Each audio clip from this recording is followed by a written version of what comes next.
Para poder hablar de Roma como cultura o como civilización, que es lo que nosotros vamos a estar analizando más adelante, lo primero que tenemos que hacer es entender qué es lo que sucede en el territorio en el que se va a desarrollar esa cultura en los momentos previos. Y es por eso que vamos a analizar a la cultura etrusca, que fue una cultura que se desarrolló en el territorio italiano, en la zona de la Toscana italiana, que es justamente donde estaría situada la ciudad de Roma a posteriori. Es por eso que en esta primer parte del video les voy a estar comentando quiénes fueron los etruscos, cómo surgen, para poder después analizar lo que sucede con Roma propiamente dicho. Entonces, en la diapositiva que siguen les presento un mapa en donde van a poder ubicar la zona de la Etruria, la Etruria italiana, como para que vean de qué sector estamos hablando. Pero lo que quiero que entiendan en este momento es que los etruscos fueron una cultura anterior a los romanos, que si bien no hay fechas fijas sobre su surgimiento, se cree que están en esta zona de la península itálica desde alrededor del siglo XIII a.C., si bien no hay vestigios de escritura o demasiados vestigios arqueológicos, se los ubica aproximadamente en esa fecha, siglo XIII a.C. Y van a seguir estando en el territorio hasta ser incorporados definitivamente a la cultura romana en el siglo V a.C., también aproximadamente. ¿Por qué? Porque estuvieron conviviendo con los romanos en la misma zona hasta que definitivamente fueron incorporados a lo que nosotros llamamos cultura romana. Como características principales, los etruscos lo que van a presentar son desarrollos como ciudades-estado. Estas ciudades-estado son en principio independientes y se presentan en todo el territorio etrusco o de la Etruria, cada una con un gobierno particular, una forma o una economía de subsistencia individual, por eso son ciudades-estado autónomas. Lo que sí une a estas ciudades-estado es una misma religión y una lengua que comparten. Por eso nosotros podemos hablar de los etruscos como una unidad y no como ciudades-estado absolutamente independientes o totalmente independientes.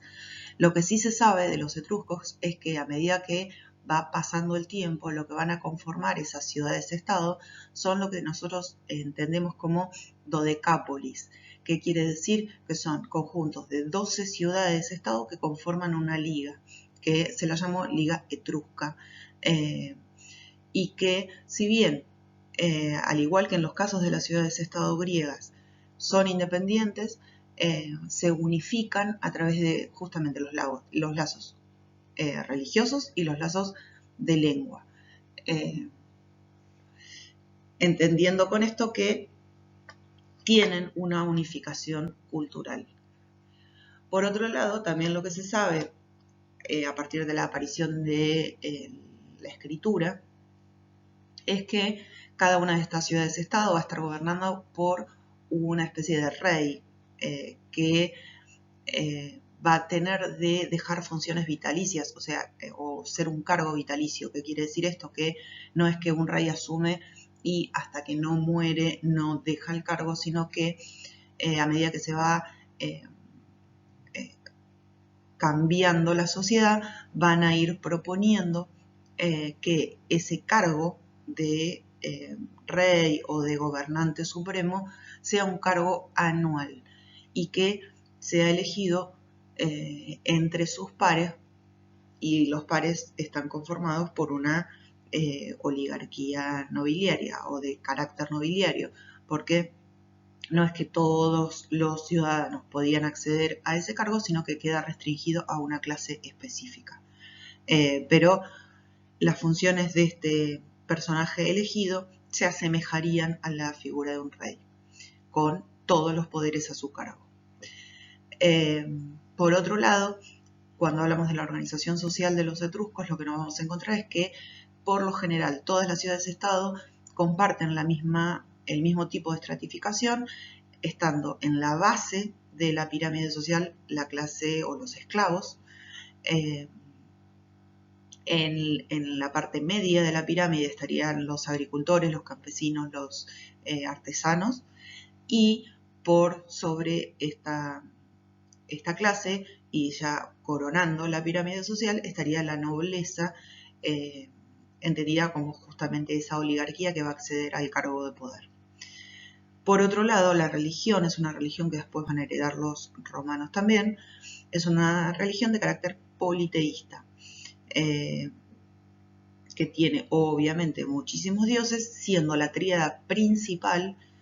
de los etruscos, de los dioses etruscos, Júpiter, Juno y Minerva. Tengan en cuenta que los etruscos como cultura, como civilización, van a marcar de alguna manera o van a dejar un legado en lo que nosotros conocemos como los romanos o el imperio romano, para el que todavía falta desarrollo, pero vemos el mismo tipo de religión, el mismo tipo de estratificación social, y esta idea de organización a través de ligas y de ir unificando el territorio con una base en la lengua y en la religión. Por lo tanto, nosotros podemos entender que los etruscos forman parte de los antecedentes culturales sin cuestionamientos de los romanos.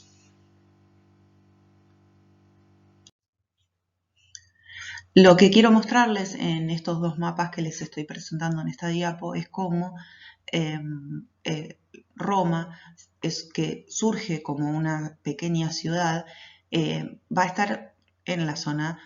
que nosotros conocemos como intermedia entre los etruscos y los latinos, que son dos culturas que se desarrollan en Italia o en la península itálica, y que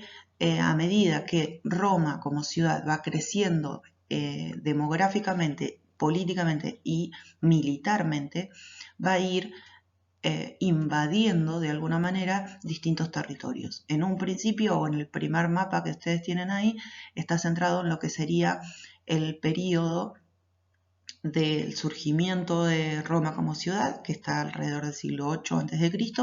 y cómo va a ir conquistando los territorios de la Etruria, de los ligures, de los umbrios, bueno, distintos territorios ocupados por culturas con antecedentes comunes, pero va a ir primero conquistando todos los territorios de la península itálica, y en el segundo mapa lo que vamos viendo es cómo se va a ir transformando lo que nosotros conocemos como la monarquía romana,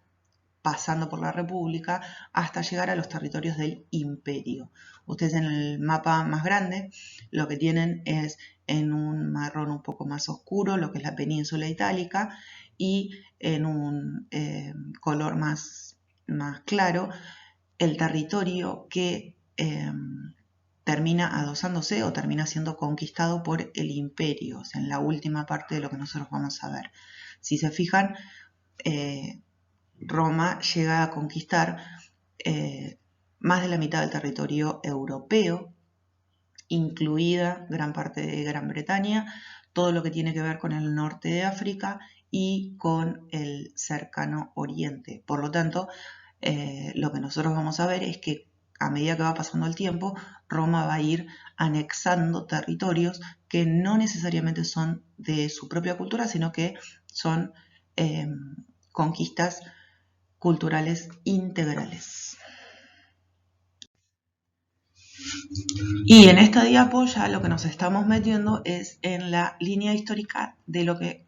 propiamente es Roma, o el desarrollo de los distintos periodos romanos. En el primer momento lo que vamos a tener es una ciudad-estado pequeña que surge alrededor del siglo VIII y va a tener como sistema de gobierno a la monarquía. En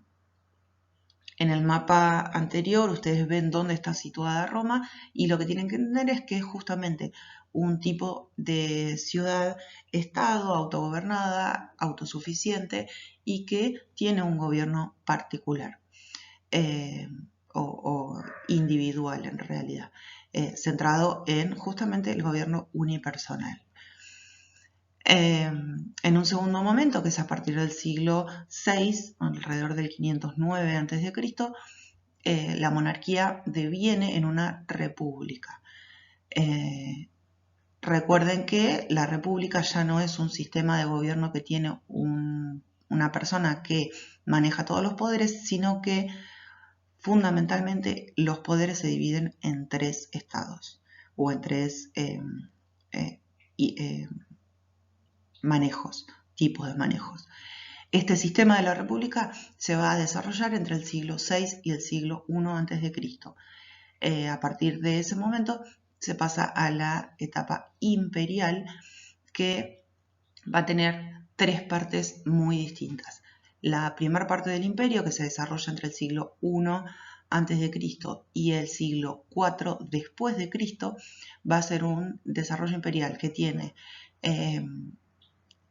una intención absolutamente expansionista con respecto al territorio, por eso les mostraba el segundo mapa en la diapositiva anterior, pero una vez conquistados todos los territorios, lo que va a suceder es que hay una crisis de gobernabilidad y se pasa